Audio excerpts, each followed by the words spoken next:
We're going to be casting gold from lost wax. First, I make a wax mold using casting resin on an SLA printer, and it will later become solid gold. I start out with a wax mold printed on an SLA printer. The mold goes into a grout, a cup full of grout, which dries, and then it can be heated to burn out the wax, leaving a cavity in the grout that the gold can go into.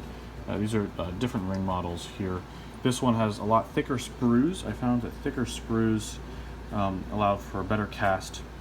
This one didn't get there wasn't any metal here to fill the sprues to finish the second half, so I'm going to have to redo this one. But you can see a lot of detail up here in the gold.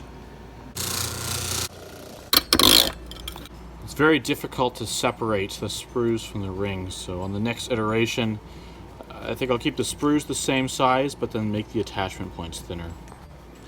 And everything is separated now except for the vent here. We've got lots of stone settings in here. I don't know if I'll put it in this one, probably the next one.